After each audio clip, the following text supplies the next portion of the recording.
या आंदोलनाला तुम्ही भेट द्यायला पाहिजे आणि म्हणून राज्याचे माजी कृषी मंत्री शेतकऱ्यांचे नेते माननीय सदाभाऊ खोत, मान खटावचा बुलंद आवाज एक कर्तबगार आमदार माननीय जयाभाऊ गोरे आणि मी तुम्हाला सर्वांना या आंदोलनाला पाठिंबा देण्यासाठी इथं उपस्थित आहोत।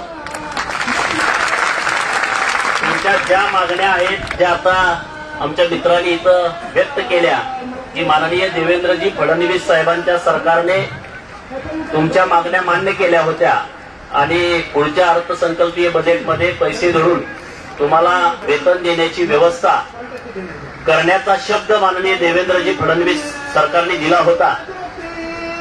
तुम्हा सगळ्यांना माहिती आहे की महाराष्ट्रातली राजकीय परिस्थिती आपण सर्व गावगाड्यातील मुले आहोत। भारतामध्ये आपल्याकडे गावाची संस्कृती आहे, आपले संस्कार आहेत।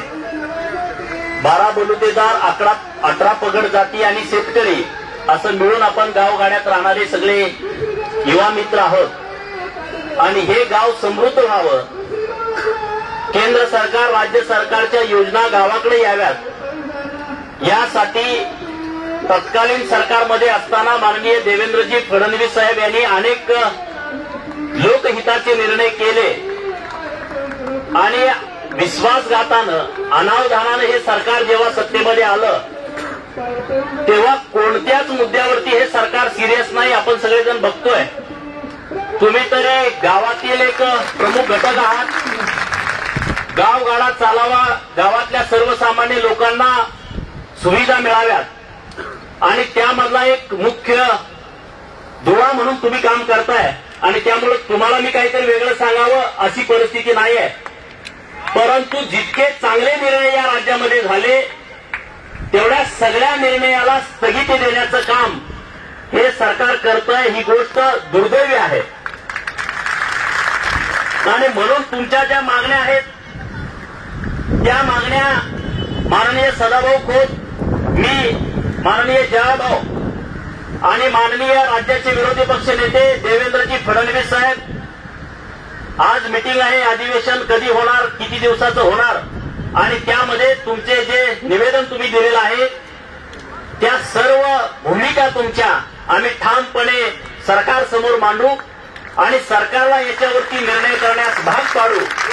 आमचा तुम्हाला या सगळ्या युवा मित्रांना, आमच्या भगिनी आहेत, या सगळ्या आंदोलनाला आमचा पाठिंबा आहे आणि अधिवेशन काळामध्ये सुद्धा आम्ही तुम्हाला भेटूच आणि या विषयावरती सरकारला आम्ही धारेवरती धरू एवढं या निमित्तानं बोलतो। सदाभाऊ 2 मिनिटं बोलतील।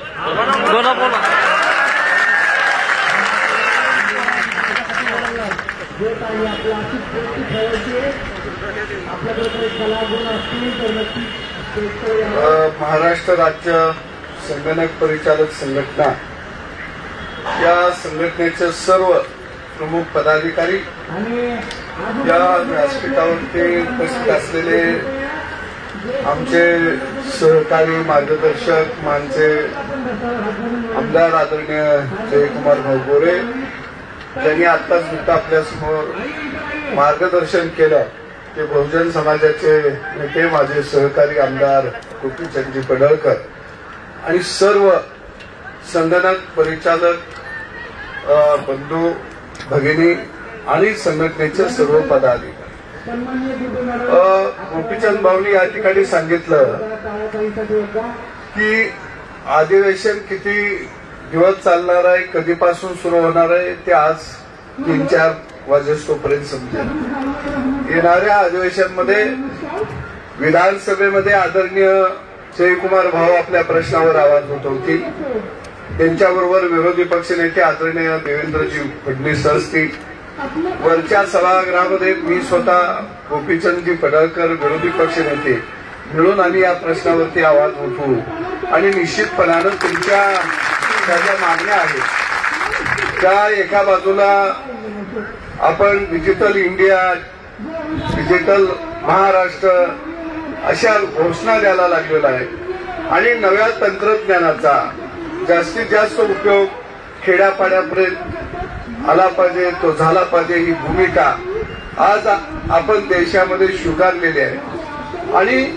आपण सगळे संगणक परिचालक हे ग्रामीण भागातले खेड्यापाड्यातले सगळे तरुण आहात आणि तुम्ही चांगलं काम ग्रामपंचायतच्या पातळीवर असेल, पंचायत समितीच्या पातळीवर असेल, जिल्हा परिषदेच्या पातळीवर असेल, तुम्ही चांगलं काम खऱ्या अर्थानं गावामध्ये केलं आणि त्याच्यामुळं गावातल्या मग अगदी जन्म मृत्यूच्या नोंदीपासून ते गावातल्या घराचे जागेच्या लागू रुंदीपासून अगदी परडं कुणाचं किती आहे इथंपर्यंत, अंगण किती आहे इथंपर्यंत म्हणजे अप टू डेट डेटा. नाही पूर्वी कसं असायचं, ग्रामपंचायत ग्रामसेवकाच्या पाठीवर असायची म्हणजे वायरीच्या पिशवीत कागद आणि ग्रामपंचायत जाईल तिकडं, ग्रामसेवक जाईल तिकडं, ग्रामपंचायत जाईल तिथे. पण तुम्ही आल्यानंतर गावातल्या माणसाला ग्रामपंचायत मध्ये सापडायला लागली हे फक्त तुमच्यामुळे. नाहीतर मग गावातल्या माणसाचा हाल काय व्हायचं, ग्रामसेवक कधी येणार आहे वाट बघत बसायला लागायचं. मग वैरण आणायला रानात कोण जाणार, जनावर कोण राखणार, शेताला पाणी कोण पाजणार, म्हणजे तिकडं त्याचं वाळवंट होत होतं. पण खऱ्या अर्थानं गावातल्या माणसाला मी ग्रामपंचायत मध्ये गेलो, मी जिल्हा परिषद मध्ये गेलो, मी पंचायत समितीमध्ये गेलो, काम घेऊन गेलो, कागद घेऊन गेलो, मला उतारा लागायचा असेल तर हक्काची माणसं तुम्ही तिथं 24 तास असता, 12 तास काम करता. ही भावना गावगाड्यातल्या प्रत्येक माणसाच्या मनामध्ये तुमच्या रूपानं खऱ्या अर्थानं निर्माण झाली. मी एवढंच तुम्हाला सांगेन की तुमची संख्या ही फार आहे, कारण 29,000 ग्रामपंचायत आहे म्हणजे तुमची संख्या तेवढीच आहे. 22,000 आहे म्हणजे 22,000 म्हणजे काय थोडं गडी नाही. आपण एका मागे 5 पकडली तर 1 लाख होतं या, बरोबर आहे. आणि एकदा या अधिवेशन मध्ये काय होतोय बघूया आणि फक्त एकानं 4 गडी आणायचे ते एवढंच देण्यात ठेवूया. लय काय आणायची मग करोनाची भीती घालून देते नाही काय करून देते. असं मरण्यापेक्षा करोना झाल्यावर मरू, बघू करोना तर होतोय का. म्हणजे करोनाला आपण हरवून इथं आलोया आणि म्हणून निश्चितपणानं अधिवेशन पर्यंत जर निर्णय नाही झाला तर एवढंच देण्यात ठेवा. येताना आपण 22,000 आहे पण ज्यावेळी एकत्रित जमणार आहे त्यावेळी 1 लाख मुठी एकत्रित होणार आहे आणि ज्या दिवशी 1 लाख मुठी एकत्रित होतील त्या दिवशी सरकार कुणाचं बी असून दे ते गुडघ्यावरच उभा राहतं. कारण सरकार डोक्यावर चालतं. मी जाता जाता सांगितलं लय शानपणावर चालत नाही. नाहीतर समजा 49 शानी एका बाजूला आहेत आणि 51 खुळी एका बाजूला आहे. सरकार कुणाचं येईल, 51 म्हणजे खुळ्यांचं येईल का नाही. त्यामुळं तुम्हाला वाटतं की ही लई शान यायचं आणि मग कसं व्हायचं काय नाही. आपण पागल 51 एका बाजूला येऊया की 49 आपोआप खाली पडते ती टाळ्यावर. तर निश्चित अधिवेशन मध्ये निर्णय नाही झाला तर पुढची व्यूह रचना तुम्ही ठरवा, कारण नेते तुम्ही. नाहीतर पुन्हा म्हणतील गोपीचंद पडळकर साहेब आलं, जयकुमार भाऊ आलं, सदाभाऊ आलं, असं कोण बी पुन्हा काहीतरी येईल तुमच्यात. कसं घुसलं गडी, आम्ही काय मोकळ्या रानावरचं गडी आहे. आमंत्रण दिलं की पहिल्या पंक्तीला आम्ही उखांड्यावर मी बसतो. त्यामुळे तुम्ही अधिवेशनात निर्णय नाही झाला की फक्त जुळणा करा.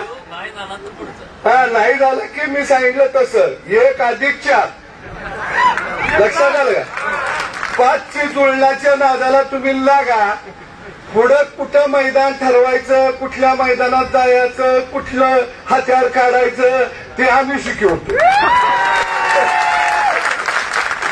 तुम्ही फक्त संघटित राहा. न्याय निश्चितपणानं मिळणारच आणि न्याय घेतल्याशिवाय घरला जायचं नाही. एवढंच बोलतो आणि इथं संपतो. धन्यवाद.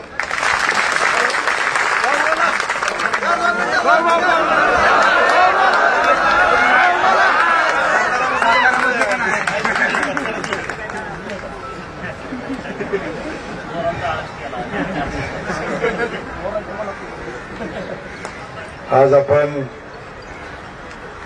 अख्ख्या महाराष्ट्रातनं महाराष्ट्र राज्य संगणक परिचालक या ठिकाणी एकत्र आलेला आहात. तुमच्या माझ्यासाठी सगळ्यांसाठी